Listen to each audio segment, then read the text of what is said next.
third annual Symposium of Bangalore Effective Education Task Force.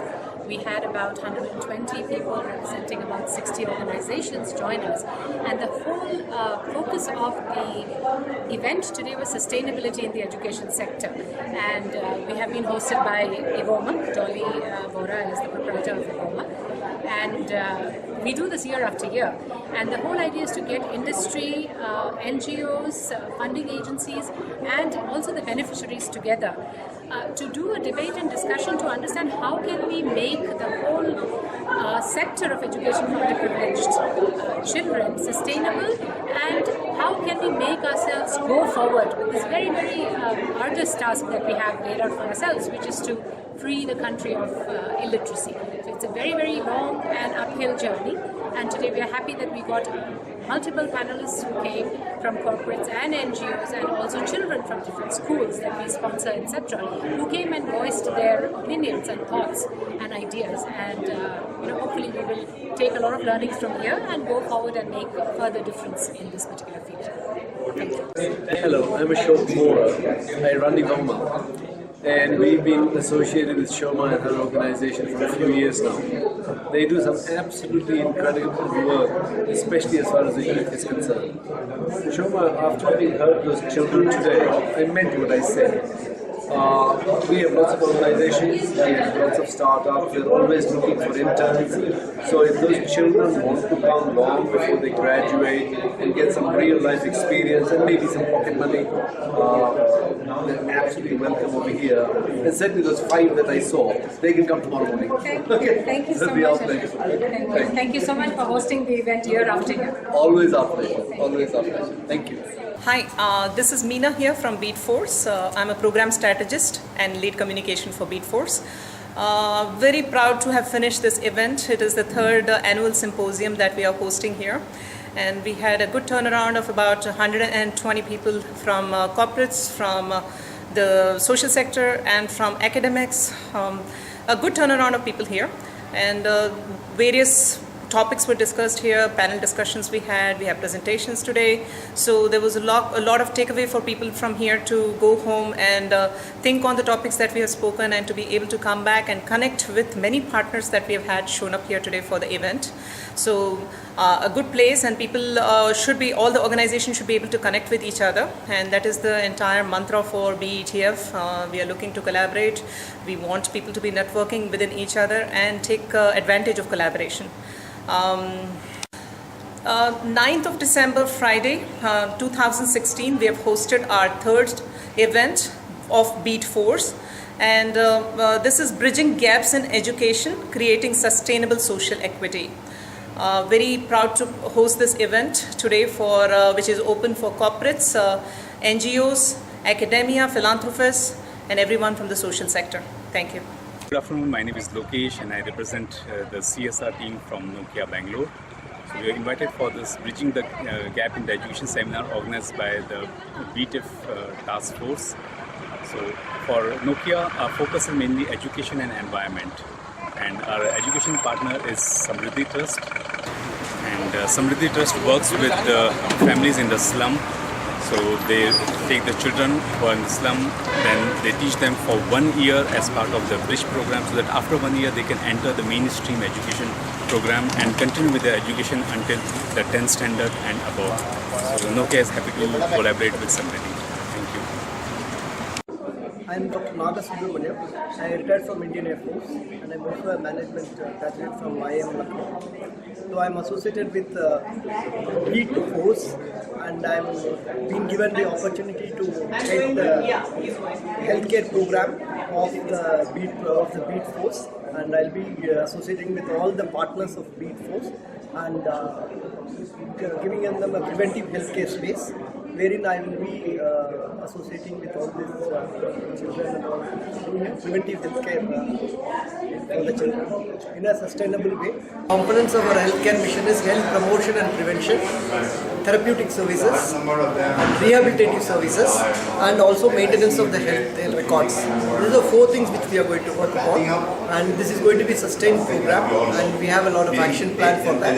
And the action plan includes the provision of master health card, and having a medical insurance for the children, and provide the health card. We'll be tying up with the local hospitals and clinics nearby where these schools are located, so that they'll be able to take any emergency first aid or treatment for acute illnesses from those places. So this is going to be a continuous program which we are planning to do. I am in Bangalore. He has over 37 years of experience covering areas such as design, research and development.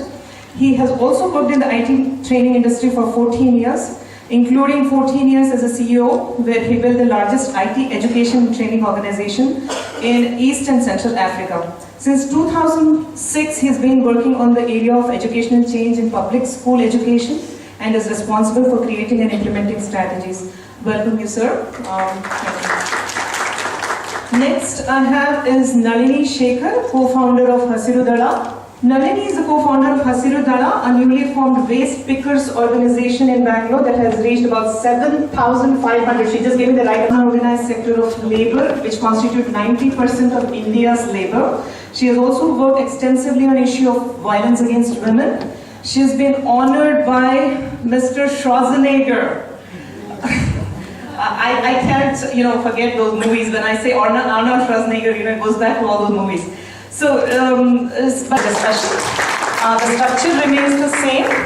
We have Preeti setting the stage for this discussion for about 2-3 minutes, and then we have sustainable social equity. Now, in the first panel discussion, we looked at corporate volunteerism as a route to sustainability. In the second panel discussion, we will continue to ask the central question: how do we make our projects, education or development, more sustainable? How do we ensure that projects don't die an unnatural death because certain things were not thought through? I think I also ask this question that, how do projects outlive the personalities and the individuals who drive these projects? These individuals come from certain belief systems, but long after they have gone, how do these ideas and projects live on? We would shift the discourse slightly from the term of scalability to replicability. And the premise here being that we need not limit the idea of sustainability just to a single project. We can talk about the ideas and practices embodied in those projects, which can go on forever. So how do we do that? The second prism we will be taking on is the communities and ecosystems. And in the context of education, we are really talking about the community of the child, the family, and so on. The third very specific prism we will be looking at is the government school, the system, the government school system, which is too crucial for all of us to ignore. And it's one of the biggest education projects today that is under threat of not being sustainable. So we will look at these very specific slices, and to share their insights, we have a very experienced and authoritative panel here. I'm honored to meet all of you. Welcome, panelists. Shashi, I will start with you. Like I said, the government system is too big for us to ignore. And government schools today is probably the only hope left for a lot of marginalized children in our country. And there is no dearth of organizations that work in this space. There is multiple innovations in teacher training and learning and teaching and infrastructure. However, my sense is that a lot of these organizations look at the government system as a faceless entity and tend to hang their problems on a very convenient pen and throw up their hands and say, oh, but that's the problem of the system. So they don't tend to push the envelope and continue to do what they're doing, all the while ignoring that the system itself is weak. It's under threat. So I would like you to share with us and tell us, what can you share with organizations that are working with government schools about ways of making their projects more effective in strengthening and building capacity of the system itself, because our projects are as strong or as sustainable as the system itself. What are the crucial links that organizations that work with government schools ought to be looking but are not looking at right now? and which you are looking at very clearly? I was fortunate to spend 5 years as part of the education system, working in the Commissioner's office, reporting within the government and observing the system up close. I've seen education ministers who send their children to government schools and attend PTA meetings. I've seen very good, strong IAS officers who are very committed to making things happen, and some really wonderful colleagues of mine in government that I've had the privilege of being working shoulder to shoulder with. And as I've observed them, the first thing that becomes clear is none of them are going to make a difference. All of them are a prisoner of the system. The system has somehow been created in such a way that people who are, to me I would say 70% of the people in government, as a person who's been in the private sector, are happily employed and be able to do good work with, and yet they're a prisoner of the system. So it's useful to understand that this is largely a systemic problem, which very often we think is a failure of individuals. Make it small, work on small, and let each one bubble up to what it can achieve.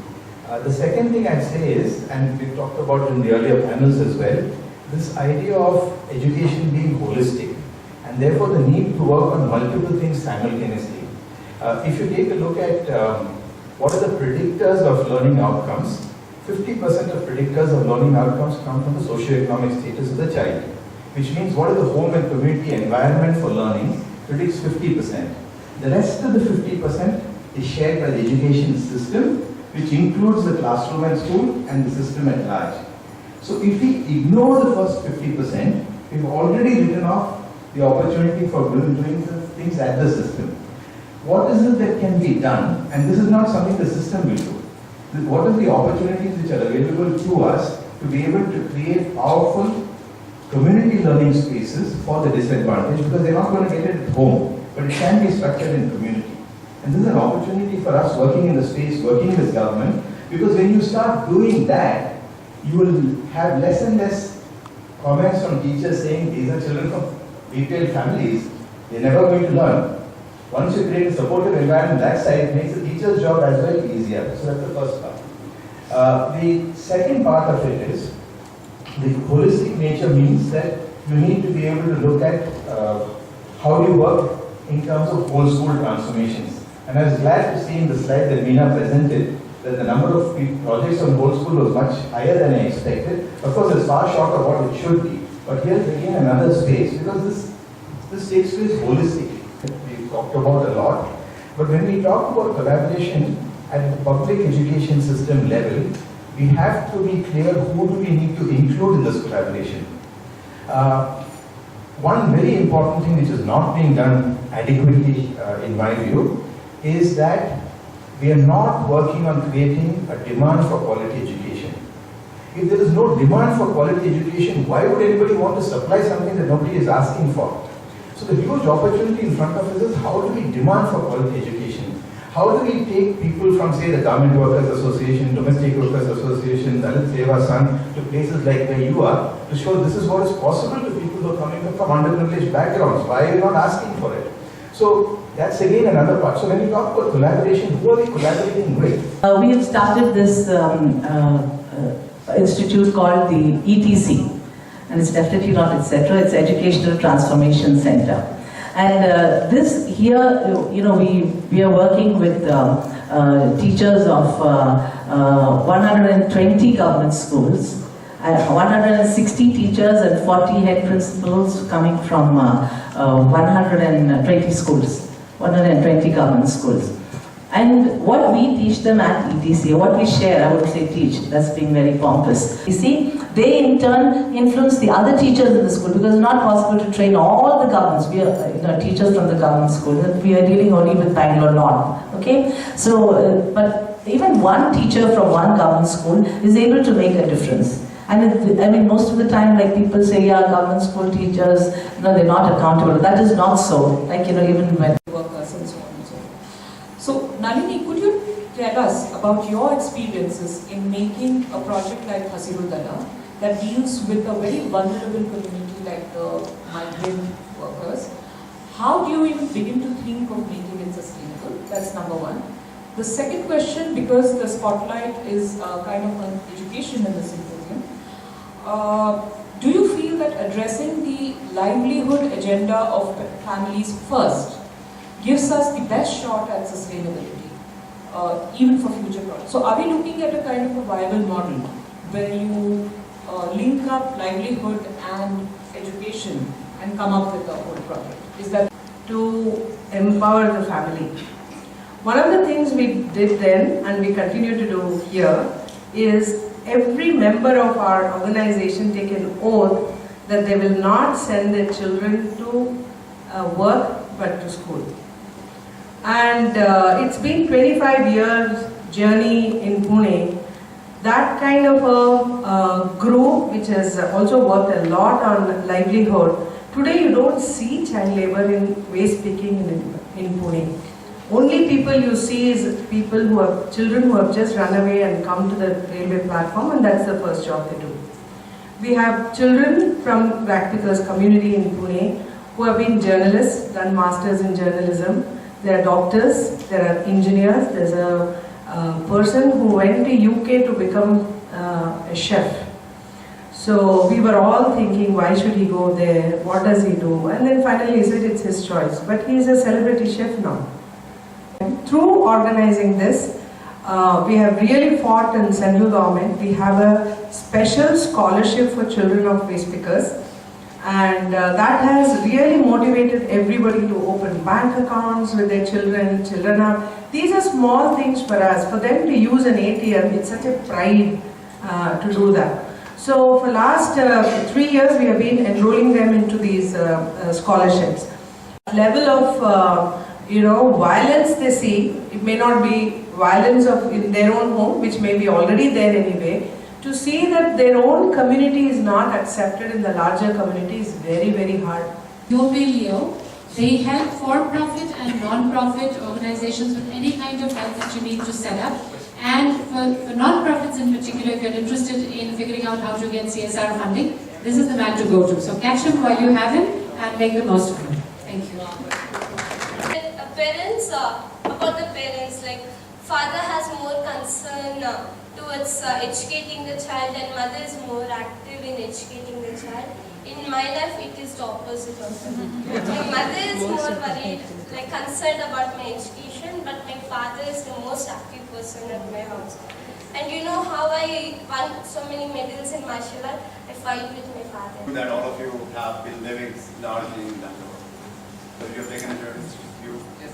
How long was that journey for? 1 week. Was it by train, by bus? Okay. What happened is, I was staying in Grace Home, another hostel. There I stayed for 13 years. Suddenly they stopped that hostel, but it was not developing like need-based. There were no teachers, there were nothing, no nutrition. It was like that. But that was the time they sent off us. That time I could not imagine where can I study, will I stop studying, or will I reach my goal, or will I fulfill my mother's wish. All thoughts came into my mind. Tomorrow is school. Because of all this organization is doing for me, I was lost in my hope when I dropped out that hostel. Now again my hope has come back. I'll do it. I'll never forsake that. I can't. Excellent. To change their life and the lives of their families and their neighborhood and so on and so forth. So every bit that all of us do is a great thing. But can we change the million lives? Absolutely. Can we change 10 million, 100 million? There's no end to it. It's almost like an ocean. But every bit is important. And in order to do that, with the speed and with the sense of urgency, because every day we need to influence and impact the lives of millions of people, so we have to have some sense of urgency. So that is important, and if you and really the purpose and the intent lies in that term itself, not for profit. because you really believe that you can make a small change in the life of even once your child is a great thing. I love my father a lot, as you could have recognized it with my speech and the way I talk. But I haven't, like my father always told me that he did not get the love of his father because he was in army at that time. But when my father was to grow up, he died, like when he was at the small age itself.